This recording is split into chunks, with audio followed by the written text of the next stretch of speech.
I have struggled to figure out what I wanted to say on this issue.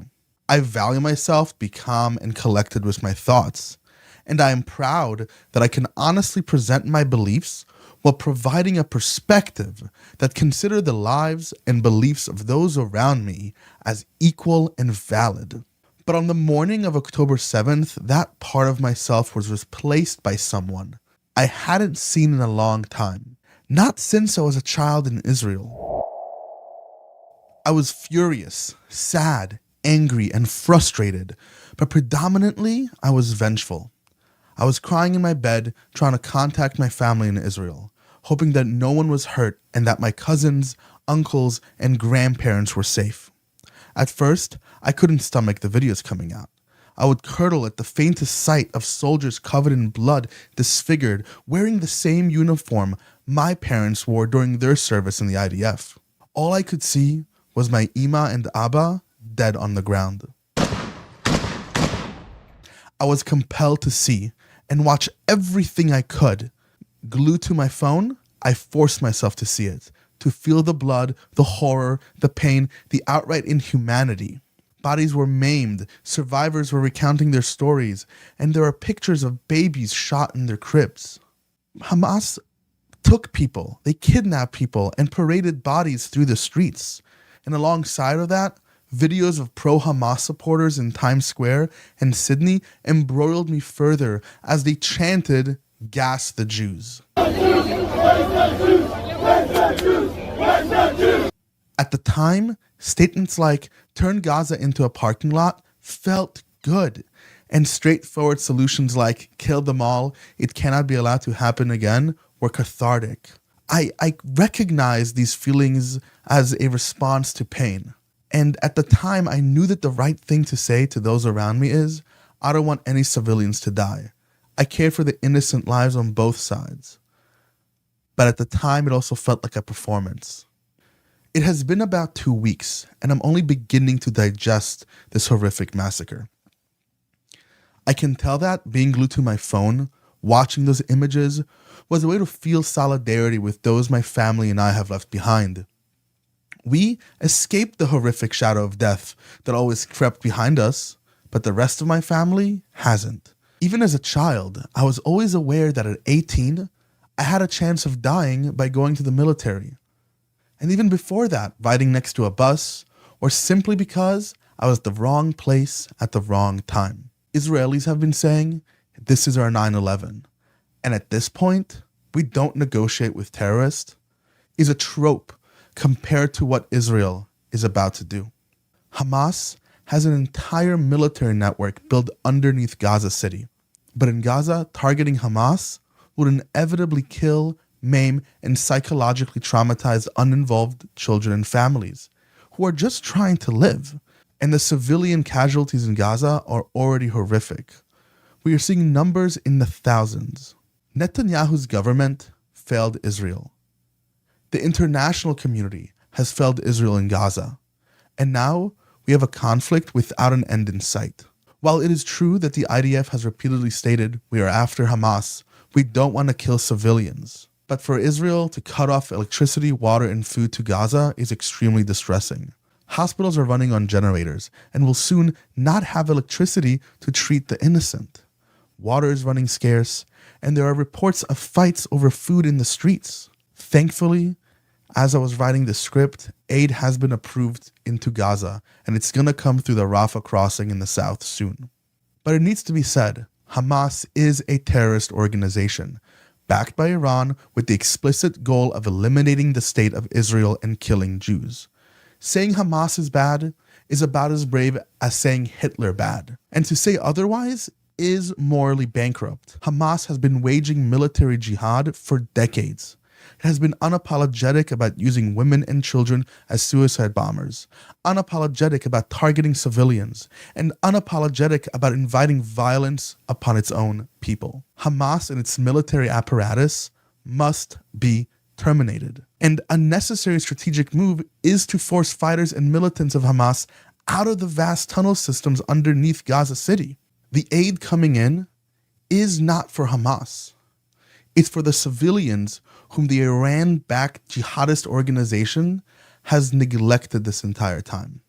Suppose Hamas confiscates that aid for its own purposes, it will once again perpetuate horrors upon its own people. Yes, the context is important here, but let me just be clear. There is no moral equivalence between the two. As an Israeli, let me start with the obvious. We must speak better about this issue. Israel is the evident power. The fate of 2 million Palestinians in Gaza, unfortunately, literally rests in our hands. We can do better. We need to do better. I am a grandson of Holocaust survivors, to survivors of genocide and pogroms. I cannot stand silent when my people advocate for genocide. How can we possibly advocate for the genocide of people? How?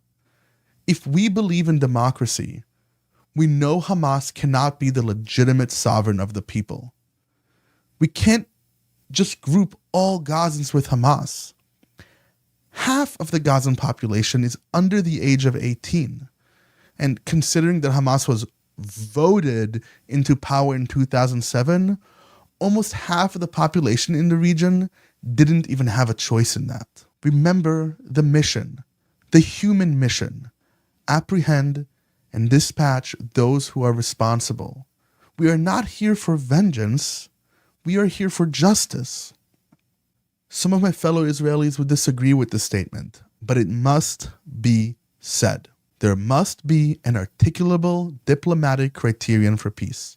I repeat, there must be an articulable diplomatic criterion for peace. From Israel's perspective, the release of all hostages and the complete dissolution of Hamas's leadership and entire military infrastructure, and a unified international effort to end Iran's funding of terror worldwide. And from the Gazan perspective, Israel and the international community strong and binding agreement to support and develop the region's economy, democratic governance, and the recognition of a Palestinian people there. Omri Boehm, a philosopher at the New School, said it best in his book, The Haifa Republic, that the only long-term solution for peace is developing a binational federal system between the two peoples. And I couldn't agree more. But that can't even begin to enter the public forum if neither side acknowledges the humanity of the other. And to that end, how will the global public begin to dispel its own dehumanization of the two peoples if the media we consume is saturated with misinformation and propaganda? I have a bias. Everyone has a bias. But the biggest enemy we face here in the rest of the developed world is social media. Influencers don't communicate nuance. And when we look for nuance, even the legacy media has failed us. Recently, the Ali Arab Hospital in Gaza was hit by a rocket. US intelligence claims the death toll is between 100 and 300 people. And initially, Israel bore the brunt of the blame. But as the story unfolded, evidence now leads to the contrary. The legacy media uncritically reported the propaganda of Hamas, the same way they have done when Israel does it, and the same way they've done when America does it. When our fourth pillar of government, its watchdog, doesn't challenge a government's propaganda, the ghouls across social media harvest and propagate that propaganda. This tragedy and the misinformation circling it was the catalyst for the dissolution of a critical meeting between Biden and the neighboring Arab nations. An event so caught in the fog of war, made worse by misinformation and propaganda, got in the way of diplomacy, in the way of a path to an end of the suffering, a path to long-term peace. The internet and social media are like the Wild West. The necessary guardrails are still forming, but even with what's already there on a platform so frequently used by journalists to break the news, X, formerly known as Twitter, has been unraveling. Anti-Semitism has doubled, and all hate across the board has gone up since Elon Musk bought the site. Musk almost immediately eliminated long-standing verification protocols. Blue check nowadays don't mean you're a verified user. It now means that you pay to have a bigger soapbox to stand on. Your tweets are promoted, and the world sees whatever you want to show them. And again, that's just Twitter. It's important to mention that the Rolling Stones published an article examining X's, Twitter's, misinformation. According to the Stones, verified accounts on Mux's X spread 74% of Israel-Hamas war misinformation. Posts spreading false claims gained 1,300,000 likes, reposts, replies, and bookmarks. And in 1 week, were viewed by more than 100 million people globally. Across the US and other parts of the world, we saw a mainstream legacy media fixated on a far-right radical minority.